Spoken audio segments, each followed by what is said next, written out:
When I got back to the game, I was getting very upset and confused. I thought about the way the monster looked at me.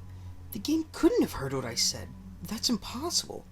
It had to be a random occurrence. But why did it happen at precisely the moment I insulted the monster? Nothing about this game made any sense. The new Godzilla monsters, the weird replacement monsters, out-of-place imagery like the green temples, quiz levels, and the red monster chases. It didn't seem to add up in any kind of meaningful way. If it was a prank, it wasn't funny in any way I could understand, and they clearly put far too much effort into it. If they were trying to make a genuine sequel with new Godzilla monsters, then why did they add everything else? Maybe it was some kind of art experiment? Some group project made by a bunch of really talented and crazy people?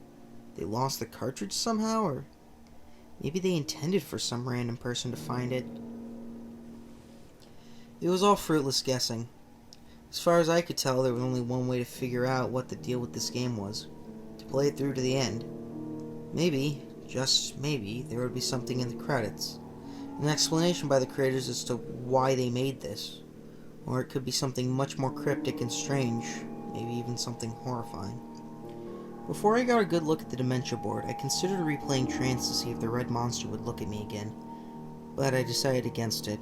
I wanted to keep moving forward. I was also somewhat worried that backtracking might cause the game to become even more strange. The Dementia board music also sounded a lot like the Saturn music, except it was slowed down and played on a piano-sounding instrument. Like most of these new map themes, it had a dangerous, suspenseful feel to it. While listening to the music, I looked at the Dementia board, and there were 4 boss monsters this time. Space Godzilla, Manda, Gigan, and Baragon. I was surprised that there were 2 new Toho monsters this time, but the best surprise was still to come.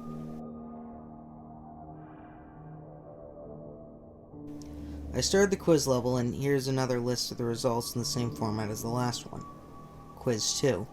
Can you swim? Answer yes, reaction happy. Do you like fish?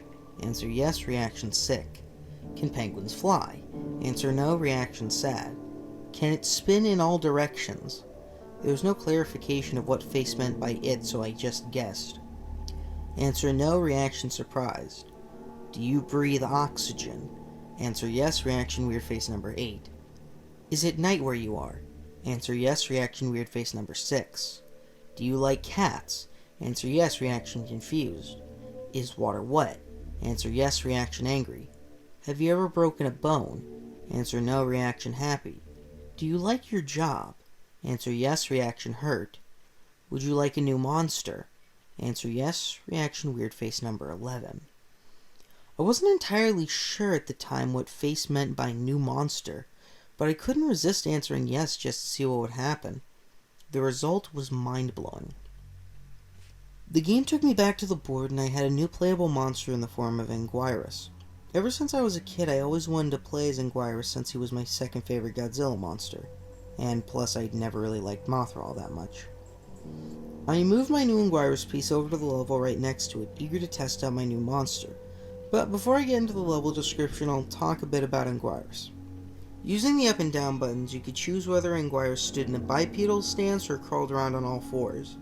It wasn't a huge difference, but being able to stand was helpful in boss fights, and crawling sometimes helped dodge smaller obstacles and attacks. He could punch and kick like Godzilla, but no tail whip. Instead, he had something far more interesting. The ability to curl up into a spiked ball of death and roll around. You could still take damage, but it was lessened. It was a good way of clearing out stage enemies, but unfortunately doing so also drained the power bar. But the spiked ball wasn't his only special ability. When you pressed start, he would fire a beam of energy from his mouth. It resembled Titanosaurus' sonar attack, and if this were a hack, it may have been inspired by the roar attack from Atari's Godzilla fighting games. Also of note is that when playing as Anguirus, the level meter gets glitched up. Judging by the life and power bar, I'd say he's on level 10. Now onto the level itself. As you might have guessed from the level's icon, these levels were green palette swaths of the background tiles from the Blue Mountains. But what immediately caught my attention was the water, which had a transparency effect. Was that even possible for an NES game? I know the Super Nintendo could do it, but I'd never seen a transparency effect in an NES game. The Green Mountains music was played with the same instrument as the Blue Mountains, but the melody was totally different. It was a very simple song with a lot of abrupt pauses followed by a loud note every few seconds. Anyway, I went through the usual strolling through the level thing, and again, there were no monsters or anything. Pretty soon I had reached a cliff above water. There was nowhere to go but into the water, so down I went. The water transparency made things a bit harder to see, but it was tolerable. After going underwater, I encountered 2 new enemies, a giant piranha and some kind of spiky bottom feeder thing. I liked the piranha because I could easily tell what it was. It was a sane enemy design that would appear in a real game, and there were very few enemies like this. It didn't take many hits to kill, but they were quite annoying and could considerably trim down your life if they got close enough. They also tend to travel in packs. As for the bottom feeders, they're easy to deal with. They swim along the bottom of the screen towards you and are easily crushed with the roll attack or jumped over. In this picture you can see me about to run over one of them, and there's a pack of piranha behind it. After I beat the level, I moved my Godzilla piece onto the blue castle icon and started the level. I got a title screen with the text Unforgiving Cold. The level itself looked like a castle dungeon made of blue bricks with rows of identical white statue faces on the walls. These statue faces had a permanent look of horror on their faces. There was also some flickering gray static which didn't really obscure my vision, but it added to the very unsettling mood of these levels. The music was a 12-second loop of a low-pitched choir vocalizing. It sounded very familiar to me. Whenever I played through one of these levels, I got a sudden, horrible feeling of anxiety. I had the feeling like the further I progressed through the level, the closer I was getting to something unspeakably evil. There weren't any enemies, but these were some of the longest levels in the game. I only played one level, but it took 7 minutes to complete. I didn't want to admit to myself at the time, but I realized something playing the Blue Castle level. This game has the power to make the player feel certain things. I don't mean like in the sense that you get irritated playing a bad game or get unnerved by something in a scary game. What I mean is that certain events in the game can instantly make you start feeling something. I know that sounds completely insane, and I don't blame you for not believing me. I wouldn't believe any of this either if I didn't play the game myself, but there is something very wrong with this game, and I still don't know how to explain it. So, then it was time to fight Baragon's replacement. Although Baragon was originally the smallest monster in the game, his replacement was definitely the largest. It was so tall, in fact, that the ground was noticeably lowered, and not Baragon's head still barely avoided collision with the bar at the top of the screen. He was just as frighteningly bizarre as he was huge. Now, you may be wondering how he attacks without arms. Well, he has the most powerful kicking in the game, but his other fighting technique is much stranger. First, he blasts out a cloudy breath of pixels down at you, which causes you to freeze, and then he walks back to the right corner of the screen and extends a huge Gatling gun from his abdomen. That might seem amusing to you, but it certainly wasn't to me when I was playing the game. This attack is almost as annoying as Gigan's Saw, but not Baragon could have been unbeatable if he consistently used it. Thankfully, he only did it twice while I was fighting him. Once you unfreeze, you can run up and start damaging the gun, which does extra damage to him. This helped me destroy him, and when it was time to play the third level type, I decided I was going to use Anguirus to fight Manda and Gigan, and then fight Space Godzilla as Godzilla. And it was only fitting. But before getting into the battles, I'll describe the third level type, the Arctic.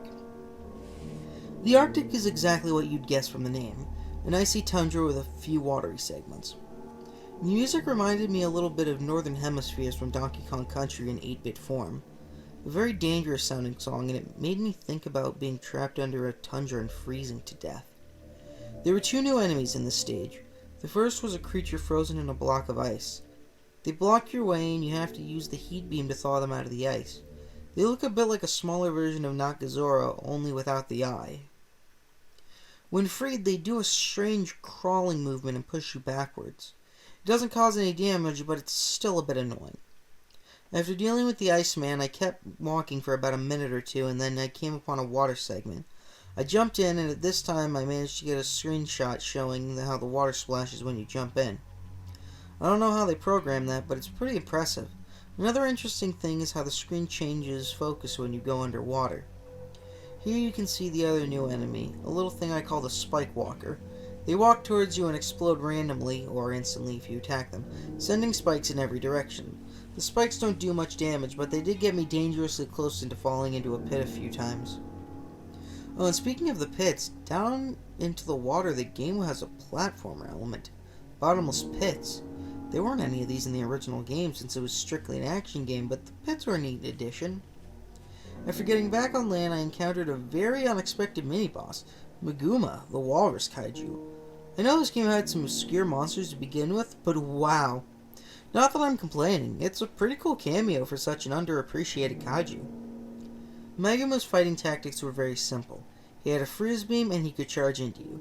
Not very challenging, but certainly more entertaining than Mentango mini-boss in the original game. One really interesting thing about Maguma is that he doesn't die when you defeat him. He turns tail and retreats. This was the first time I had ever seen an enemy monster in the game change direction, let alone retreat. I tried to chase after him, but he disappeared after I got into the water. And that does it for the Arctic. I'll talk about the Manda fight next. I forgot to mention, but the music that's played during the new monster fights is reused from themes that are actually in the game. So, the themes so far have been Titanosaurus using Gazora's music, Violante using Hedorah's music, Orga using Baragon and Maguire's music, Manda using Varen's music, and Space Godzilla using Mechagodzilla's music. As for the fight, Manda was a fairly crafty opponent. When it realized one tactic was ineffective, it was immediately changed to a different one.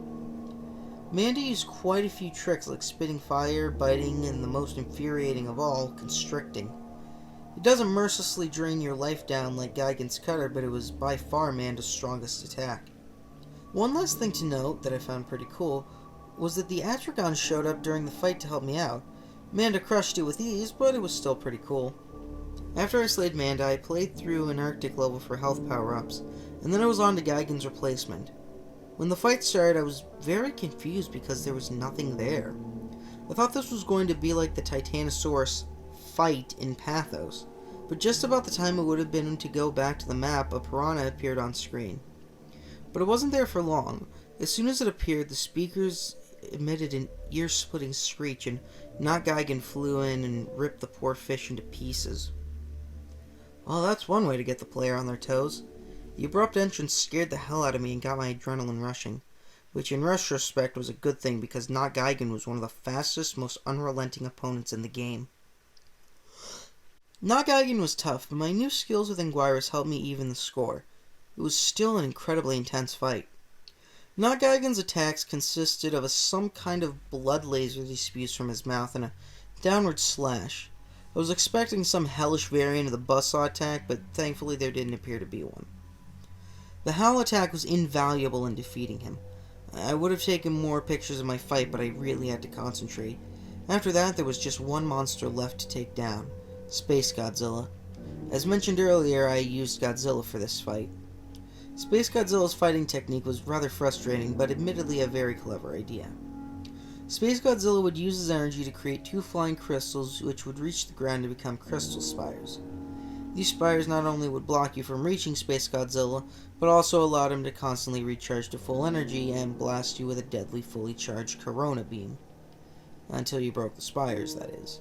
Space Godzilla would eventually drain his own spires of energy until they shattered, but if you waited for that to happen, you'd probably lose a lot of life. Heat beams actually seemed to re-energize the spires, so you had to use physical attacks. When you finally got close enough to hit Space Godzilla, he was no pushover. When I punched him, he hit me back just as hard. Space Godzilla did everything in his power to knock you back to the left corner of the screen so he could create more spires. By the time this was over, I only had about 5 bars of life left, but it didn't matter, because I didn't need to fight anymore. I needed to run. Here we go again. I decided right then that I really wanted to see the end of this game. As terrifying as these levels could be sometimes, I had to beat them to get through. I decided that no matter what happened, no matter what the game showed me, I was going to get to the end. And I also made sure not to say a damn word while playing a chase level from here on out. For this chase, I tried out Anguirus, since his roll attack allowed me to move faster than Godzilla or Mothra. The chase started off like the first two, except there was a river of blood below the ground. I was beginning to get the hang of it, and the extra speed from the roll helped me get an edge on the red monster, especially since I didn't have to worry about a power limit and I could just keep rolling endlessly. Like the previous levels with water, the ground inevitably reached a stop, so I rolled off into the blood. To my surprise, the hellbeast didn't follow after me. It just stopped at the edge of the ground and grimaced. Guess it can't swim, I thought to myself. So I went under blood and continued moving. There wasn't anything around, but I knew something was up. The chase wasn't going to end that easily, could it? Surely something else had to show up. And sure enough, I heard the bellowing roar sounding slightly different. And the monster followed after me in a new aquatic body. I had no idea it was a shapeshifter.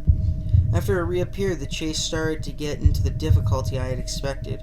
Being submerged slowed me down, putting me and the beast at about the same speed. The only thing I had that would keep me alive was fast thinking and reflexes.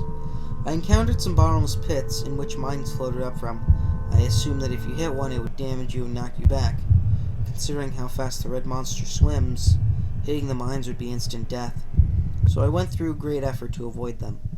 But that wasn't all I had to be wary of. Halfway through the chase, the hell beast revealed another surprise. A tentacle form of intestines and tipped with a clawed set of jaws burst from its mouth, trying to pull me in and devour me. I only barely avoided both the tentacle and the mines, but I could tell the beast was getting desperate because the chase was nearly over. After about a minute, I had spotted a bit of ground that served as an exit. I leaped with all the might I could muster without breaking my controller. The beast screamed with rage and jumped out of the blood river in one last attempt to drag me down, but I escaped its grasp this time.